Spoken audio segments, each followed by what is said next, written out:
Okay. അപ്പോ നമ്മൾ കഴിഞ്ഞ ക്ലാസ്സിൽ വെങ്കലയുഗത്തെ പറ്റിയിട്ടായിരുന്നു നമ്മൾ നോക്കിയത്. ഇന്ന് നമുക്ക് നോക്കാനായിട്ടുള്ളത് അയൺ ഏജിനെ പറ്റിയിട്ട് അല്ലെങ്കിൽ ഇരുമ്പ് യുഗത്തിനെ പറ്റിയിട്ടാണ്. ആദ്യം നമ്മുടെ നിയോളിത്തിക് ഏജിൽ വെങ്കലം കണ്ടുപിടിച്ചു. അത് കഴിഞ്ഞിട്ട് വെങ്കലം എങ്ങനെയാ കണ്ടുപിടിച്ചത്? ചെമ്പും വെളുത്തിയും കൂടെ ഉരുക്കിയിട്ടാണ് നമ്മൾ വെങ്കലം കണ്ടുപിടിച്ചത്. അങ്ങനെ വെങ്കലം കണ്ടുപിടിച്ച് കുറച്ചു നാൾ കഴിഞ്ഞ് അവർ ഇരുമ്പ് കണ്ടുപിടിച്ചു. ഈ ഇരുമ്പ് എന്ന് പറയുന്നത് വെങ്കലത്തെക്കാട്ടിയും വളരെ ബലമേറിയതും നല്ല ആദായകരമായിട്ടുള്ള ഒന്നും കൂടിയായിരുന്നു എന്ന് അവർക്ക് അപ്പോൾ മനസ്സിലായിട്ടുണ്ടായിരുന്നു. അതാണ് നമ്മൾ ഇരുമ്പ് കൂടുതലായിട്ട് അവർ ഉപയോഗിച്ചത്. അപ്പം ഇരുമ്പ് ഉപയോഗിച്ച് അവരെന്ത് ചെയ്തു? കാടുകൾ വെട്ടിത്തെളിച്ചു, കൃഷിയൊക്കെ ചെയ്യാൻ ഇരുമ്പ് ഉപയോഗിച്ചു, ഗതാഗത മാർഗത്തിനും അവര് ഇരുമ്പ് ഉപയോഗിച്ചു. അത് മാത്രമല്ല, അന്നത്തെ കാലഘട്ടത്തിലെ ആളുകളുടെ ബുദ്ധി കുറച്ചും കൂടെ വികസിച്ചു. അവരിങ്ങനെ ആലോചിച്ചു, ഈ ഇരുമ്പ് വെച്ചിട്ട് എന്തൊക്കെ ഉണ്ടാക്കാം. അങ്ങനെ അവരെന്ത് ചെയ്തു? ഇരുമ്പ് ഉപയോഗിച്ചിട്ട് അവരെന്ത് ചെയ്തു? യുദ്ധോപകരണങ്ങളൊക്കെ എന്ത് ചെയ്തു? അവരുണ്ടാക്കി. അതേപോലെ തന്നെ ആ ഒരു കാലഘട്ടത്തിലാണ് ഈ അക്ഷരമാല എന്ന് പറയുന്നത്. അതായത് അന്നത്തെ കാലത്തിലെ ആളുകൾക്ക് ലിപി ഉണ്ടായിരുന്നു, പക്ഷെ എങ്കിലും കറക്റ്റ് ഒരു പ്രോപ്പർ അക്ഷരമാല ഒന്നും ഉണ്ടായിരുന്നില്ല. അങ്ങനെ അവർ അക്ഷരമാല കണ്ടുപിടിച്ചു. ഈ ഇരുമ്പ് യുഗ സംസ്കാരം ഉണ്ടായ സ്ഥലങ്ങളാണ് ഗ്രീസ്, റോം, പേർഷ്യ, ഇന്ത്യ. ഈ 4 ഇടങ്ങളിലാണ് ഇരുമ്പ് യുഗ സംസ്കാരം ഉണ്ടായത്. ഓക്കെ. അപ്പൊ നമുക്ക് പറയാം വെങ്കലയുഗ സംസ്കാരം എവിടെയൊക്കെ ഉണ്ടായിരുന്നത്? വെങ്കലയുഗം മെസപ്പൊട്ടോമിയ, ഈജിപ്ത്, ചൈന അവിടെയൊക്കെ അല്ലേ? ഇത് ഓർത്ത് വെച്ചേക്കുക. ഇനി നെക്സ്റ്റ് നമ്മൾ നോക്കാനായിട്ടുള്ളത് ഓരോ കാര്യങ്ങളാണ് കേട്ടോ. ഗ്രീക്ക് സംസ്കാരത്തെ പറ്റിയിട്ടാണ് നമുക്ക് ഫസ്റ്റ് നോക്കാനായിട്ടുള്ളത്. അപ്പോ ഗ്രീക്ക് സംസ്കാരം എവിടെയായിരുന്നു ഉണ്ടായിരുന്നത്? ഗ്രീസിലായിരുന്നു ഉണ്ടായിരുന്നത്. അപ്പൊ ഈ ഒരു ഗ്രീക്കില് ഇരുമ്പ് കണ്ടുപിടിച്ച ശേഷം അവരെന്ത് ചെയ്തു? കോട്ടകളും മതിലുകളൊക്കെ എന്ത് ചെയ്തു? ഈ ഇരുമ്പ് വെച്ച് ഉണ്ടാക്കി തന്റെ രാജ്യം വളരെ സെക്യൂർ ആക്കി വെച്ചു.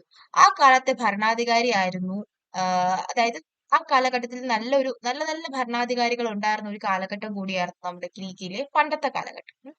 ഗ്രീക്കിലെ പ്രസിദ്ധമായിട്ടുള്ള 2 നഗരങ്ങളായിരുന്നു അന്നുണ്ടായിരുന്നത്. ഏതൻസ്, സ്പാർട്ടം. ഇത് രണ്ടും പ്രസിദ്ധമായിരുന്നു. എന്തൊക്കെ കാര്യങ്ങൾ കൊണ്ട് ഒരു പ്രസിദ്ധമായിരുന്നു എന്ന് ചോദിച്ചാൽ, ഏതൻസ് വളരെ സമ്പൽ സമൃദ്ധിയുടെയും അതേപോലെ തന്നെ വളരെയധികം പ്രസിദ്ധമായിട്ടുള്ള പല പല കാര്യങ്ങളുള്ള ഒരു നഗരമായിരുന്നു ഏതൻസ്. സ്പാർട്ടയിലോട്ട് വരുമ്പോൾ സ്പാർട്ട എഴുത്തുകാരന്മാരെ കൊണ്ടും തത്വചിന്തകന്മാരെ കൊണ്ടും നല്ല രീതിയിൽ നിറഞ്ഞ് നല്ല സംഭാവനകൾ നൽകിയിട്ടുള്ള ഒരു സ്ഥലമായിരുന്നു സ്പാർട്ട. മാത്രമല്ല അവിടെ അടിമക്കച്ചവടം പണ്ടുണ്ടായിരുന്നു. അത് കൂടാണ്ട് സ്പാർട്ടയിലാണ് ഈ നമ്മുടെ രാജ്യത്തിന് വേണ്ടിയിട്ടുള്ള പട്ടാളക്കാരെ എന്താണ് ട്രെയിനിങ് ചെയ്തൊക്കെ എടുക്കുന്നത് സ്പാർട്ടയിലായിരുന്നു. ഏറ്റവും മികച്ച പട്ടാളം ഉണ്ടായിരുന്നത് സ്പാർട്ടയിലായിരുന്നു കേട്ടോ. അപ്പം അവിടെയാണ് ആ പട്ടാളക്കാരെ ഒക്കെ ട്രെയിൻ ചെയ്തൊക്കെ എടുക്കുന്നത്. അതൊക്കെ കൊണ്ട് തന്നെ എന്ത് ചെയ്തു?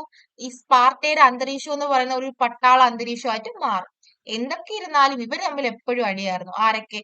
ഏതൻസും സ്പാർട്ടയും തമ്മിൽ എപ്പോഴും അടി ഉണ്ടായിരുന്നു എന്നും കൂടി നമുക്ക് നോക്കേണ്ടിയിരിക്കുന്നു.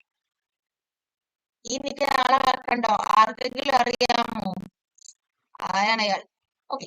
ഇനി സ്പാർട്ടയുടെ കുറച്ച് പ്രത്യേകതകളാണ്. സ്പാർട്ടയിൽ നിന്നാണ്, അതെങ്കിൽ ഏതൻസും സ്പാർട്ടയും കൂടെ ഇത് ഗ്രീസിലെ ഒരു പ്രദേശമാണ്. ഈ ഗ്രീസിന്റെ നിന്നാണ് നമുക്ക് എന്താണ് കുറെ സംസ്കാരങ്ങൾ ഉണ്ടായിട്ടുണ്ടായിരുന്നത്. അതേപോലെ തന്നെ പാശ്ചാത്യ സംസ്കാരത്തിന്റെ ദേശം എന്നുകൂടിയാണ് നമ്മുടെ ഇത് സ്പാർട്ടേനെയും ഈജിപ്തിലെ ഗ്രീസിനെ അറിയപ്പെട്ടിരുന്നത്. അതേപോലെ തന്നെ പ്രശസ്തനായിട്ടുള്ള ആർക്കിമിഡീസ്, അരിസ്റ്റോട്ടില്, ഡൊമാക്വിസ് തുടങ്ങിയ ആളുകളൊക്കെ എവിടെ ഉണ്ടായിരുന്നു? നമ്മുടെ സ്പാർട്ടയിൽ ഉണ്ടായിരുന്നു. സ്പാർട്ടയിലല്ല, നമ്മുടെ ഗ്രീസിൽ ഉണ്ടായിരുന്നു. മാത്രമല്ല ഇവർ ബഹുദൈവങ്ങളിൽ വിശ്വസിച്ചിരുന്നു. അത് വിശ്വസിച്ചിരുന്നു നമുക്ക് മനസ്സിലാവുന്നത് എങ്ങനെയാണ്? അവരുണ്ടാക്കിയ ക്ഷേത്രങ്ങള്, കോട്ടകള് എല്ലാം കൊണ്ടാണ് നമുക്ക് മനസ്സിലായി ഇവർ എന്ത് ചെയ്തിട്ടുണ്ട്? ബഹുദൈവങ്ങളിൽ വിശ്വസിച്ചിരുന്നു.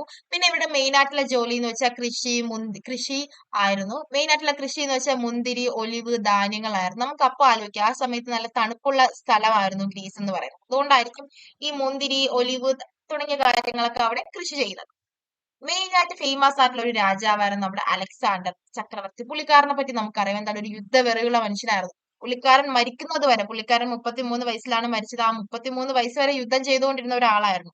പുള്ളി എവിടെയൊക്കെ പിടിച്ചടക്കി? Syria, Mesopotamia, Egypt, Afghan, Malaysia തുടങ്ങിയ ഭാഗങ്ങളൊക്കെ പിടിച്ചടക്കിയിട്ടുള്ള ഒരു മനുഷ്യനായിരുന്നു ആര്?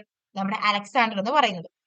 ഇനി അലക്സാണ്ടർ മരിച്ചു എന്ന് അറിഞ്ഞപ്പോ തന്നെ റോമൻകാർ എന്ത് ചെയ്യും? നമ്മുടെ ഗ്രീസിനെ എങ്ങനെയെങ്കിലും പിടിച്ചടക്കണമെന്ന് വിചാരിച്ചിരിക്കുകയായിരുന്നു. അപ്പൊ അലക്സാണ്ടർ മരിച്ചു എന്ന് അറിഞ്ഞപ്പോ റോമൻകാർ വന്ന് നേരെ എന്ത് ചെയ്തു? നമ്മുടെ ഗ്രീസിനെ പിടിച്ചടക്കി.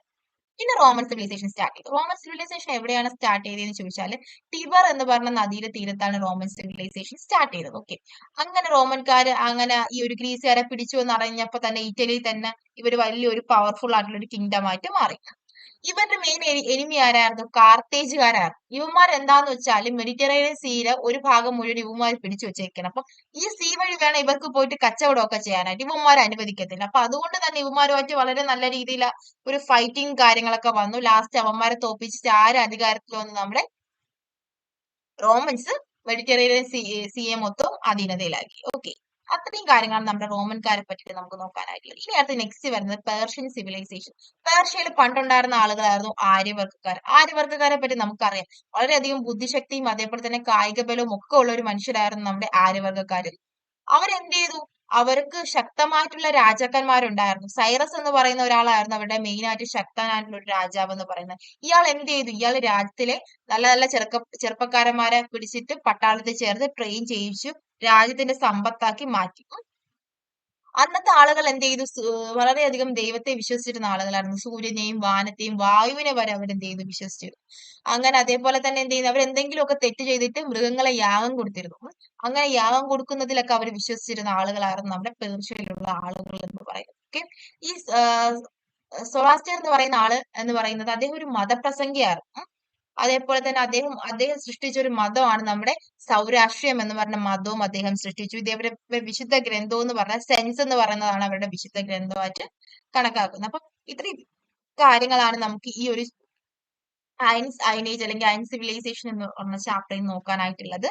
അപ്പൊ നമ്മൾ എന്താണ് ഇരുമ്പ് യുഗം, അതുമായി ബന്ധപ്പെട്ട 3 സ്ഥലങ്ങൾ, ആ ഒരു ഇരുമ്പ് യൂസ് ചെയ്ത 3 സ്ഥലങ്ങളെ പറ്റിയിട്ടാണ് നമ്മൾ നോക്കിയത്. ഇനി നാലാമതൊരു സ്ഥലവും കൂടെയുണ്ട്, ഇന്ത്യ. അത് നെക്സ്റ്റ് ക്ലാസ്സിൽ നമ്മൾ എന്തായാലും പറഞ്ഞു തന്നിരിക്കും.